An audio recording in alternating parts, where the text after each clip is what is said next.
বিটকয়েনের macro movement কি pause হয়ে গেছে না এটা শুধুমাত্র একটা কারেকশন? গত দুদিনের ডাটায় দেখা যাচ্ছে মার্কেট থেকে ব্যাপক অ্যামাউন্টের ক্যাপিটাল আউটফ্লো হয়েছে। তাহলে কি এর কারণে অল্ট সিজন আরো পিছিয়ে যেতে চলেছে?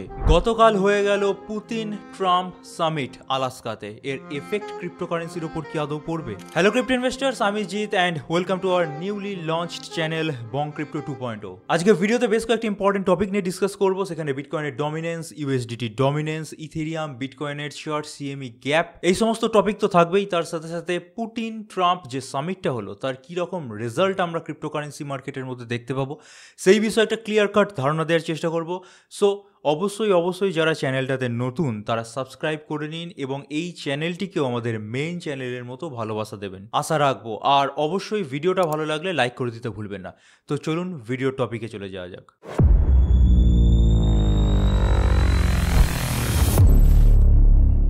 তো ফার্স্টে আমি একটা স্ক্রিনশটে চলে এসেছি টেলিগ্রামে। আমি গতকাল এটা অ্যানালিসিস করে দিয়েছিলাম বিটকয়েনে কি হতে পারে। সো কালকের অ্যানালিসিসটা কিন্তু এখনও ভ্যালিড আছে এবং কোনো রকম পরিবর্তন হয়নি।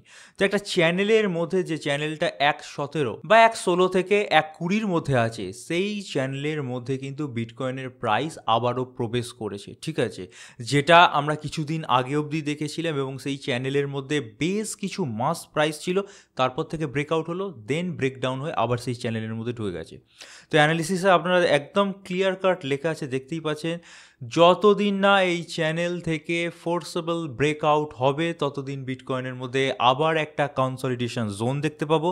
হয়তো স্ক্রিনশটে আপনারা দেখতেও পাচ্ছেন একটা লাল বর্ডার দিয়ে আমি দেখিয়েছিলাম এবং এর মধ্যে কিন্তু প্রাইস লিমিটেড হয়ে যেতে চলেছে। এবং গত পরশু যে ভিডিওটা আমি বানিয়েছিলাম সেখানেও ক্লিয়ার কাট জানিয়ে দিয়েছিলাম ম্যাক্সিমাম গ্রোথ কিন্তু হয়ে গেছে বিটকয়েন বা ইথেরিয়ামে। এবার যে গ্রোথটা বাকি আছে সেটা 50, 60, 100% হোক, সেটা কিন্তু প্রপোর্শনালি ধীর গতিতে হবে। সো যেহেতু এখনও নভেম্বর ডিসেম্বর মাস আসতে মোটামুটি 1.5-2 মাস সময় আছে, তো 1.5-2 মাসের মধ্যে কিন্তু অনেক কিছু খেলা এই কয়েনগুলো দেখাবে, মেবি কনসলিডেট করবে। তো এবার একে একে কারণগুলোর দিকে চলে যাচ্ছি। মার্কেটে এরকম ডাম্প পেলো কেন? The first data is PPI data. ইউএসের পিপিআই ডাটা 3.3% এসছে, যেটা হায়ার দ্যান এক্সপেকটেশন, ঠিক আছে। এ বাদে এমপ্লয়মেন্ট রেট থেকে আরম্ভ করে অনেক কিছু ডাটায় ওদের দেশে ঠিকঠাক নয়। সো একটা জটিলতার পরিস্থিতি তৈরি হয়েছে এবং ওয়ার্ল্ড ওয়াইড ফাইন্যান্সিয়াল মার্কেটে ইন্ডিয়ার ওপর ট্যারিফ লাগু করা থেকে আরম্ভ করে অন্যান্য কান্ট্রিগুলোর ওপরও বিভিন্ন ইম্পোর্ট মেটেরিয়ালের ওপর ট্যারিফ লাগিয়েছে। তার কারণের জন্য কিন্তু একটা আনস্টেবিলিটি দেখা যাচ্ছে, সেই কারণের জন্য এই ক্র্যাশটা আপনারা মনে করতে পারেন। বাট এ বাদেও যে সমস্ত কারণগুলো আছে, দ্যাট ইজ আমি চলে আসছি ইউএসডিটি ডমিনেন্সের চার্টে। ইউএসডিটি ডমিনেন্সের চার্টটার মানে যারা বোঝেন না তাদেরকে বুঝিয়ে বলি। ইউএসডিটি যখন মার্কেটে সাপ্লাই বেড়ে যায়, অর্থাৎ ইউএসডিটিতে কনভার্ট করে নেয় অন্য কোনো কয়েনগুলো বেচে, তখন ইউএসডিটির এই যে চার্ট বা ভ্যালু সেটা বেড়ে যায়। অর্থাৎ তখন মনে করা হয় যে লোকে অন্যান্য কয়েনগুলো বেচে ইউএসডিটিতে কনভার্ট করে নিচ্ছে, তাই মার্কেটে ইউএসডিটির সাপ্লাই বাড়ছে, তো তার ডমিনেন্স বাড়ছে। আর যখন ফল হয় ইউএসডিটির ডমিনেন্স, তখন মনে হয় যে ইউএসডিটি থেকে অন্যান্য কয়েনগুলোর মধ্যে টাকা ঢুকছে, সো অন্যান্য কয়েনগুলো বাড়তে পারে। তো এটাই কিন্তু হয়েছে। ইউএসডিটি ডমিনেন্স একটা সার্টেন টাইমে 9%-এর কাছাকাছি উঠে গেছিলো, তারপর বিভিন্ন কয়েনগুলো বেড়েছে, তো ফল হয়েছে। বাট একদম রিসেন্ট ডাটা যদি দেখেন, এটা আমি 1 উইকে খুলে নিয়েছি বলে হয়তো বেশি ভালো করে বুঝতে পারছেন না, তা আমি যদি 1 ডের বিচারে চলে যাই, তাহলে গত 3-4 দিনের মধ্যে একটা সাপোর্ট রেঞ্জ থেকে ইউএসডিটি ডমিনেন্স বাউন্স হয়েছে। অর্থাৎ এখানে কিন্তু প্রফিট বুকিং পালা চলেছে।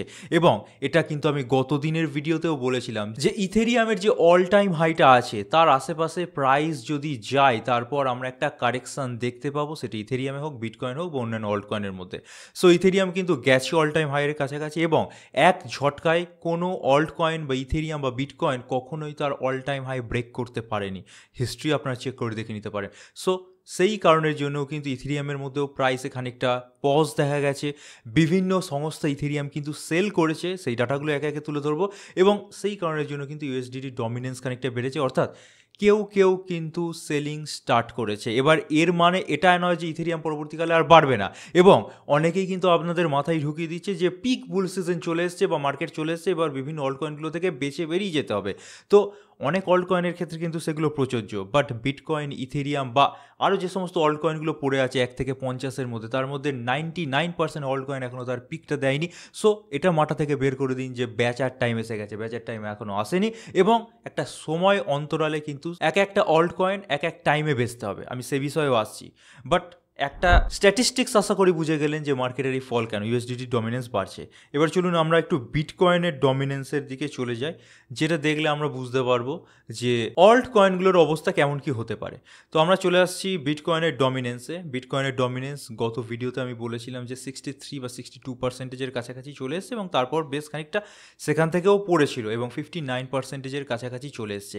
এবার এই রিজিয়ান বরাবর ডমিনেন্সের চার্টে কিন্তু একটা সাপোর্ট আছে। আপনারা যদি একটু জুম আউট করে দেখেন তাহলে দেখতে পাবেন এখানে কিন্তু একটা সাপোর্ট আছে। সো সাপোর্টে কিন্তু খানিকটা পজ হয়েছে এবং ডমিনেন্সও কিন্তু এখানে আটকে গেছে বলতে গেলে।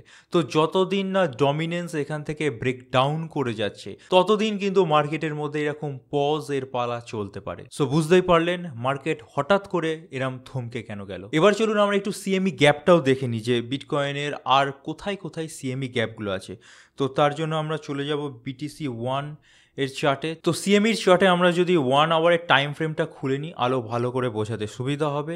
এই যে জায়গাটা গোল করা আছে সেটা অলরেডি টেলিগ্রামে আপডেট দিয়ে অনেক আগেই জানিয়ে দিয়েছিলাম যে এই জায়গাটা ফুলফিল হতে পারে, এবং সেটা কিন্তু হয়েও গেছে অলরেডি, এবং সেই কারণের জন্য কিন্তু এখান থেকে ফার্দার মোর ফল হয়নি, এখানে একটা পজ হয়েছে বিটকয়েনের মধ্যে। বাট এবার আপনারা যদি একটু 1 ডের চার্টে শিফট হয়ে যান তাহলে আর কোথায় কোথায় সিএমই গ্যাপগুলো আছে ক্লিয়ারলি বুঝতে পারবেন। সবচেয়ে বড় যে সিএমই গ্যাপটা আছে সেটা এখানে আছে, বুঝতেই পারছেন, এবং এটা কিন্তু ফুলফিল হয়ে গেছে। সো সিএমই গ্যাপের টেকনিক্যালিটি অনুযায়ী কিন্তু বিটকয়েনের রিটেস্টিং পালা কমপ্লিট হয়ে গেছে। এবার আপসাইড মুভমেন্টই বেশি পসিবল, বাট এইখানেই আসছে রেঞ্জ বাউন্ড হয়ে যাওয়ার প্রবলেমটা। যতদিন না 1.16 থেকে 1.19-এর গন্ডি পেরোতে না পারছে ততদিন কিন্তু আবার নতুন করে একটা অল টাইম হাই দেওয়া পসিবল নয়। অর্থাৎ 1.24 যে অবধি গেছিল সেটাকেই লেগ আপ পিক আমাদের মেনে চলতে হবে। ঠিক আছে, আশা করি এই অবধি যে কটা জিনিস বলেছি ক্লিয়ার বুঝতে পেরেছেন। এবার সব কিছু যে নিউজ খারাপ আছে সেটা নয়। বিটকয়েনের একটু যদি আর্টিকেলে চলে আসি তাহলে দেখতে পাবেন ব্ল্যাক রকের মতো বড় বড় যে সমস্ত সংস্থা আছে, বিশেষ করে ইটিএফ যাদের আছে, তারা অলরেডি $1 বিলিয়ন কিন্তু বিটকয়েন বাই করেছে এবং ইথেরিয়াম বাই করেছে, এবং সেটা বাইংয়ের কারণ হচ্ছে সিএমই গ্যাপ ফুলফিল হয়ে গেছে। এই আর্টিকেলে সেটাই লেখা আছে, আমি আর এক্সট্রা করে দেখাচ্ছি না। তবে এবার ডাইরেক্টলি আমরা ইথেরিয়ামের মধ্যে শিফট হয়ে যাব। চলে এসেছি আমরা ইথেরিয়ামের চার্টে, এবং যেমনটা কিন্তু এক্সপেক্ট করেছিলাম সেরকমটা হয়েছে। এই যে 4700 বা 4800 যেটা মেনে চলুন না কেন, এটা ছিল কিন্তু প্রায় অল টাইম হাইয়ের কাছাকাছি আগের বারের বুল মার্কেটের। তো এখান থেকে আমরা একবারে বা এক ধাক্কায় ব্রেকআউট পসিবিলিটিটা প্রায় নেই বললেই চলে। তো সেটাই কিন্তু হয়েছে, তার জন্য কিন্তু রিটেস্টিং হয়েছে। এবার কত দূর হতে পারে, তো এখানে একটা মেইন যে সাপোর্ট রিজিয়নটা আছে বুঝতেই পারছেন $4000 কাছাকাছি আছে, বা তার একটু সামান্য ওপর নিচে হতে পারে প্রাইসটা। বাট তার আগে এই জায়গায় অর্থাৎ $4250 রিজিয়নটা ইম্পর্টেন্ট, এবং সেখানে একটা অস্থায়ী সাপোর্ট আছে। তো এই অবধি এসে যদি বাউন্স করে তো খুবই ভালো। বাট এইখানেই একটা খুব ইম্পর্টেন্ট জিনিস আপনাদের সাথে শেয়ার করি। দেখুন, বিটকয়েনে বারবারই বলে এসেছি যেটুকুনি রিটার্ন দেওয়ার তার ম্যাক্সিমামটা হয়ে গেছে। আর যদি 50-60% বাড়ে, অর্থাৎ 180 অবধি গেল কি 2 অবধিই গেল, সেটা 50-60 কিংবা 100%-এর বেশি কিন্তু নয়। পার্সেন্টেজ ওয়াইজ ক্যালকুলেট করলে সেটা হতে কিন্তু বেশ খানিকটা টাইম লাগাবে, কারণ তার হাতে সময় আছে। সেম কিন্তু ইথেরিয়ামের মধ্যেও তৈরি হয়েছে। আপনারা যদি একটু চার্টের গ্রোথটা দেখেন তাহলে একটু স্কেল দিয়ে মেপে দেখিয়ে দিই, তাহলে এই সামান্য 10 থেকে 15 দিনের মধ্যে 114% বেড়েছে। এবার $4700 থেকে আপনারা যদি একটা ক্যালকুলেট করেন, এবং বারবারই বলে আসছি ইথেরিয়াম 8 থেকে 10 অবধি যেতে পারে, এটা আমাদের একটা ধারণা। ঠিক আছে, তো এখান থেকেও যদি ক্যালকুলেট করেন 7 থেকে 8 বা একটা মিডিল অবধিও যদি আমরা ক্যালকুলেট করি তাহলে কিন্তু 110-15% দাঁড়ায়। তাহলে সেই 110-15% বাড়ার জন্য যদি আমরা 15 ডেজ টাইম ফ্রেম বা 20 ডেজ টাইম ফ্রেমটাও নির্ধারণ করি, তাহলে কিন্তু ইথেরিয়ামের হাতেও এখন অবধি 1 থেকে 1.5 মাস পড়ে আছে, যেখানে নয় কনসলিডেট করলো, নয় সামান্য বাড়লো, এরকম কিন্তু মুভমেন্ট শো করতে পারে। কারণ ইথেরিয়ামেরও ম্যাক্সিমাম প্রপোর্শনে বাড়াটা কমপ্লিট হয়ে গেছে। এবং একটু যদি আপনারা খেয়াল করেন মার্কেট ডাইনামিক্সগুলো, তাহলে প্রথমে ব্যাপক নিউজ আসতো ইনভেস্টররা বিটকয়েন কিনছে, এই কিনছে, ওই কিনছে। তারপর নিউজ আসতে আরম্ভ করলো ইথেরিয়াম কিনছে, এই কিনছে, ওই কিনছে। এখন অল্ট কয়েনগুলোর সার্চেবিলিটি বেড়ে গেছে এবং ইনভেস্টররা বা রিটেল হোক বা ইনস্টিটিউশনস হোক, তারা সেই জায়গায় মনোযোগ দিচ্ছে, কারণ ইথেরিয়ামের মতো তারা প্রপোর্শনালি বাড়েনি, তাদের বাড়ার চান্স আছে। তো এই জায়গাটাকেই আমি কিন্তু বারবার বোঝানোর চেষ্টা করছি। ঠিক আছে, ইথেরিয়ামেরও দিন কিন্তু প্রায় শেষ হয়ে এসছে এবং যেটুকুনি বাড়া তার ম্যাক্সিমামটা বেড়ে গেছে। এরপর যেটুকুনি বাড়বে সেটা 100 হোক, 150% হোক, সেটা বাড়ার জন্য কিন্তু ইথেরিয়ামের হাতে 15 দিন কিংবা 20 দিনের উইন্ডো খোলা থাকলেও তা বাদেও কিন্তু 1.5 মাস আছে যেখানে কনসলিডেট করতে পারে, ফল হতে পারে। But at the same time সেগুলো কিন্তু বিভিন্ন অল্ট কয়েনগুলোর মধ্যে নেই। এবার অল্ট কয়েনের দিকেও আসবো, বাট ইথেরিয়াম নিয়ে যখন এসছি তখন ইথেরিয়ামের যে কটা আর্টিকেল উঠে আসছে কভার করে দেওয়ার চেষ্টা করি। তো ফার্স্ট যে আর্টিকেলটা উঠে আসছে দ্যাট ইজ, প্রথমেই বলছিলাম যে খানিকটা সেল হবে, এটিএচ এর কাছাকাছি চলে গেছে, অনেক ইনস্টিটিউশনস চাইবে কিছু হলেও সেল করে প্রফিট বুক করতে, কারণ অনেক দিন ধরে তার ইনভেস্টেড আছে। এবার এখানে শুধু ইনস্টিটিউশনস নেই, রিটেলার্সও আছে। তো প্রায় দেখা যাচ্ছে 7294 ইথেরিয়াম, যার ভ্যালু আপনারা বুঝতে পারছেন কয়েকশো মিলিয়ন ডলার, ইথেরিয়াম ফাউন্ডেশন অর্থাৎ ভিটালিক বিউটারিনের ফাউন্ডেশন কিন্তু সেল করেছে এবং সেটা কিন্তু অলরেডি ব্লক চেনগুলোর মধ্যে আমরা দেখতেও পাচ্ছি। ঠিক আছে, তো বুঝতেই পারছেন এটা একটা ভালো নিউজ নয়। এর পাশাপাশি আর একটা নিউজ উঠে আসছে, কিছু অ্যানালিস্ট আছে এখানে বলছে last chance to sell before crash, এবং সেটা ইথেরিয়াম হোল্ডার্সদের জানাচ্ছে। এবার এখানে ম্যানুপুলেশনের লেভেলটা আপনাদেরকে বোঝানোর চেষ্টা করি। অনেক অ্যানালিস্ট আছে যখন বিয়ার র্যালি চলে বেসিক্যালি তখন বলবে আরও পড়বে, আরও পড়বে। বিটকয়েন যখন 15, 16, 17তেও ছিল তখন বলেছে আরও পড়বে, আরও পড়বে, 5 চলে যাবে, 1 চলে যাবে, হয়নি। ঠিক আছে, তো তখন কিন্তু তারা ডিমোটিভেট করবে আপনারা যাতে না কেনেন, কারণ আরও পড়লে আরও তলাতে আপনারা পাবেন, তখন কিনবেন। তখন অনেকেই মিস করে যায়, যখন 25 পেরোলো, 30 পেরোলো, তখন অনেকের মাথায় ঢুকলো না এরা সব ভুলভাল কথা বলছে, কিনে নেওয়া উচিত ছিল। তো এই সময় কিন্তু অনেকের মিস হয়ে যায়। এবার চলে আসুন এখন বুল মার্কেটের পরিস্থিতিতে। কয়েনগুলো বেচুন বেচুন বেচুন বলে আপনাদের মাথা খেয়ে নেবে এবং জায়গায় জায়গায় এই ধরনের আর্টিকেল পাবে। তবে আপনাদের যদি ক্যালকুলেশন ঠিক থাকে এবং টোকোনমিক্সের ভিত্তিতে মার্কেট ক্যাপ কত যেতে পারে সেটার ডাটা আপনারা যদি ঠিকঠাকভাবে ক্যালকুলেট করতে পারেন, তাহলে ইজিলি বুঝতে পারবেন যে এই কয়েনের ফেয়ার ভ্যালু এত হওয়া উচিত, এর আগে আমি বেচবো না। তাহলে কিন্তু ম্যাক্সিমাম আউটপুটটা আপনারা জেনারেট করতে পারবেন।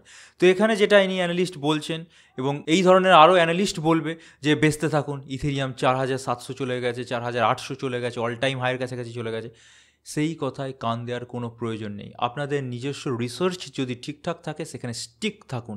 এবং আমরাও বলেছি ভিডিওর মাধ্যমে বারবার যে যখন সময় আসবে প্রপার সেলিং টাইম, তখন আমরা কিন্তু জানিয়ে দেবো ভিডিওগুলোর মাধ্যমে। সো আবারও রিপিট করে দিচ্ছি, ইথেরিয়ামের কিন্তু এখনও সেলিং টাইম আসেনি এবং আমাদের মত অনুযায়ী 8000-এর নিচে ইথেরিয়ামকে বেচা একদমই যুক্তিযুক্ত হবে না। সো এই ধরনের আর্টিকেলগুলো থেকে কিন্তু সাবধান থাকবেন। এবার সবই কি বাজে আর্টিকেল আছে বা ব্যাড নিউজ আছে এমনটাও নয়, ইথেরিয়াম নিয়ে ভালো নিউজও আছে। ইথেরিয়ামের টিভিএল অর্থাৎ total value locked already $95 billion কাছাকাছি পৌঁছে গেছে, যেটা 2021 সালের পর থেকে একটা অল টাইম হাই মনে চলতে পারে। সো বুঝতেই পারছেন যে 2021 সালে একটা বুল মার্কেট পেয়েছি, 2025 সালেও আমরা পাবো। একটু অপেক্ষা করতে হচ্ছে ঠিকই, তার মধ্যে মার্কেট অনেক রকম খেলা দেখাবে, সেই দিকে না তাকিয়ে এতদিন অপেক্ষা করেছেন, আর 2-2.5 মাস না অপেক্ষা করার কিচ্ছুটি নেই। সো টিভিএল বেড়েছে, তার সাথে সাথে অন্যান্য যে সমস্ত ইথেরিয়ামের হয়ে কাজ করা কয়েনগুলো সেগুলোও কিন্তু আস্তে আস্তে বাড়বে। এবং টিভিএলের যদি ডাটাটাও দেখায়, এটা ডিফাইল আমার ডাটা, বুঝতেই পারছেন প্রায় $100 বিলিয়ন আশেপাশে আগেরবারের বুল মার্কেটে টাচ করেছিল, এবারে এখনই প্রায় 94-95 বিলিয়নে টাচ করে গেছে। এবং আমরা এক্সপেক্ট করছি ইথেরিয়াম এবং তার এনভায়রনমেন্টের যা গ্রোথটা হচ্ছে, অর্থাৎ লিডো থেকে আরম্ভ করে, লিডো দেবে ব্যাপক বেড়েছে, এই ধরনের যে সমস্ত কয়েনগুলো আছে ইথেরিয়ামের জন্য কাজ করে, তাদের সম্মিলিত গ্রোথ বা তাদের টোটাল ভ্যালু লকটা প্রায় $150 বিলিয়ন পৌঁছে যেতে পারে। সো এই ডাটাটা দেখে আপনারা কিন্তু ক্যালকুলেট করতে পারবেন যে ইথেরিয়াম ওরিয়েন্টেড যে সমস্ত অল কয়েনগুলো আছে সেগুলোকে কখন বেচা উচিত। ঠিক আছে, চলে আসছি নেক্সট আর্টিকেল। এখানেও দেখতে পাচ্ছেন বিটকয়েন ইথেরিয়ামের মধ্যে প্রায় $40 বিলিয়ন কাছাকাছি ভলিউম জেনারেট হয়েছে, যেটা এক সপ্তাহে সর্বোচ্চ, অর্থাৎ এক সপ্তাহের মধ্যে $40 বিলিয়ন কাছাকাছি ভলিউম ইটিএফে এর আগে কোনোদিনও জেনারেট হয়নি। সো ডাটা যেমন নেগেটিভও আছে, ডাটা তেমন পজিটিভও আছে। তার পাশাপাশি ভলিউম ইনফ্লো ডাটাটাও যদি দেখায়, এখানে দেখতে পাচ্ছেন সিগনিফিক্যান্ট ইনফ্লো হয়েছে। ঠিক আছে, এবার এই এত সমস্ত জিনিস আমি বিটকয়েন ইথেরিয়ামকে নিয়ে বললাম, এবার জাস্ট অল্ট কয়েন বিষয়ে ছোট্ট করে ধারণা দিয়ে দেওয়ার চেষ্টা করি। ফার্স্টে আমি চলে আসছি অল্ট কয়েন সিজন ইন্ডেক্সে। অল্ট কয়েন সিজন ইন্ডেক্স এখানে যখন বলেছিলাম প্রায় 60-র কাছাকাছি উঠে গেছিলো, তারপর যে সামান্য প্লামেটটা হয়েছিল বলেছিলাম যে এক জায়গায় না এক জায়গায় রিটেস্ট নেবে, তারপর বাড়বে। তো দেখতেই পাচ্ছেন বাড়ছে এবং বিভিন্ন অল্ট কয়েন কিন্তু টাইম টু টাইম বাড়বে। এবার এখানে একটা জিনিস প্লিজ বলে রাখি, ঠিক আছে? আমি যেই বললাম বিটকয়েন ইথেরিয়ামের মধ্যে আর 100-150% যা গ্রোথটা হবে সেটা কিন্তু 15 থেকে 20 দিনের উইন্ডোতে হয়ে যাবে। তার মাঝে বিটকয়েন ইথেরিয়ামের মতো কয়েনগুলো কিন্তু ম্যাক্সিমাম পজ রিজিয়নে চলে গেছে, বাট অল্ট কয়েনগুলো কিন্তু এখনও ম্যাক্সিমাম পজ রিজিয়নে যায়নি, কারণ তাদের ম্যাক্সিমামটা বাড়া বাকি আছে। এবার এমন কিছু কিছু কয়েন আছে, যেমন ধরুন এইচবার, লিঙ্ক বার, এই সমস্ত যে কয়েনগুলো আছে সেগুলো কিন্তু প্রায় তাদের মিড ফেস পার করে গেছে। তো এই কয়েনগুলোই দেখবেন হুট হাট করে এক এক দিন বাড়ছে, এবং সেটাও কিন্তু 150% বেড়ে গেল, কোন দিন 250% বেড়ে গেল। অর্থাৎ এই যে পজটা আমরা দেখতে পাবো বিটকয়েন ইথেরিয়ামের মধ্যে, সেই টাইম ফ্রেমের মধ্যেই বিভিন্ন অল্ট কয়েন কিন্তু পারফর্ম করবে, এবং সেই সময় আপনাদেরকে বেচতে হবে। এমন কোনো লিখিত রুল নেই যেখানে বলে দেয় যে অল্ট কয়েনগুলো তখনই বাড়বে যখন বিটকয়েন বা ইথেরিয়াম তাদের পিকটা দেবে। অনেক অল্ট কয়েন তার 6 মাস আগে দিয়ে দেয়, অনেক অল্ট কয়েন তার 6 মাস পরে দেয়। সো অল্ট কয়েনগুলোর জন্য কিন্তু এরকম প্রপার লিখিত রুল নেই, এবং এটা আপনাদের মাথার মধ্যে ঢুকিয়ে দেওয়ার বারবার চেষ্টা করছি। সো এই বিটকয়েন বা ইথেরিয়াম পজ টাইম ফ্রেমে যে সমস্ত অল্ট কয়েনগুলো বেশ খানিকটা বাড়বে, হয়তো 10-15 দিনের মধ্যে 500% বেড়ে গেল কি 600% বেড়ে গেল, সেই সমস্ত অল্ট কয়েনগুলো যদি আপনারা কিনে থাকেন তাদেরকে বেচতে হবে। যাই হোক, এবার আমি চলে যাচ্ছি ট্রাম্প পুতিন সামিটে। ইন্ডিয়াকে রিকোয়েস্ট করেছিল আমেরিকা যে পুতিনকে রাজি করাও, একটা সামিট করা হবে আলাস্কাতে। এবার আলাস্কাতে সামিট হয়েছে, বাট তার কোনো রকম এফেক্ট হয়নি, এবং ক্রিপ্টোকারেন্সি নিয়ে কোনো রকম কথাও হয়নি। তা আমি সামিটটার ব্যাপারে বলে দিয়েছি, এখানে দেখতেই পাচ্ছেন ট্রাম্প সেজ নো এগ্রিমেন্ট, অর্থাৎ পুতিনের তালে চলছে। এবং এখানে অনেক ধরনের জিনিস লেখা আছে, দেখতে পাচ্ছেন দুপক্ষের একটা ছবি উঠে এসছে, অনেক দিন পর এরা দুপক্ষ মিট করেছে। তার পাশাপাশি এখানে একটা পিস টক হয়েছে, যেখানে আমেরিকা রিকোয়েস্ট করেছে যে ইউক্রেনের উপর ওয়ার যাতে না করা হয় বা হামলা না করা হয়। এ সমস্ত ফালতু জিনিস, ঠিক আছে? যদি আপনারা এই ওয়ার্ল্ড পলিটিক্সটা বোঝেন তাহলে পুতিন বাড়ি ফেরা মাত্র আবার অ্যাটাক করবে, এবং এরা লোকচক্ষের সামনে এটা বলছে। মেবি ট্রাম্প ক্যামেরার আড়ালে এটাই বলেছে যে ইউক্রেনের উপর হামলা করো, কারণ ট্রাম্পও জানে ইউক্রেনের উপর হামলা করলে তবেই ইউক্রেন আমেরিকা থেকে ওয়েপন্স পারচেস করবে, এবং তাহলেই কিন্তু আমেরিকার ফায়দা। তো এইভাবেই কিন্তু ওয়ার্ল্ড পলিটিক্স চলে। যাই হোক, এর পুরোপুরি এফেক্ট আমরা ক্রিপ্টো মার্কেটের উপর তেমন কিছু দেখতে পাবো না, যা চলছে তাই চলবে। তবে যে সামিটটা হয়েছে তার কোনো রকম এফেক্ট কিন্তু পড়েনি। যাই হোক, আজকের ভিডিওটা এই বলেই শেষ করছি, এবং বিটকয়েনে কি হতে পারে, ইথেরিয়ামের মধ্যে একটা পজ আসতে পারে, এবং তার পাশাপাশি অল্ট কয়েনগুলোর মধ্যে কেমন কি সিচুয়েশন আসতে পারে, এটা কভার করার চেষ্টা করলাম। যদি আপনারা বুঝে থাকেন, ভালো লেগে থাকে, ভিডিওটা অবশ্যই লাইক দিয়ে মোটিভেট করতে ভুলবেন না। এবং আবারও একবার রিকোয়েস্ট করবো, আমাদের নতুন চ্যানেলটাকে কিন্তু আমাদের পুরনো চ্যানেলের মতোই ভালোবাসুন, এবং সাবস্ক্রাইব করে নিন, শেয়ার করে দিন। অনেকেই জানে না, তারা জানুক, তারা সাবস্ক্রাইব করে নিক। তার পাশাপাশি আপনাদের গুরুত্বপূর্ণ মন্তব্য কমেন্ট সেকশনে লিখে জানিয়ে দেবেন। So this is it for today. Thank you for watching our video. Stay safe, happy investing, good by.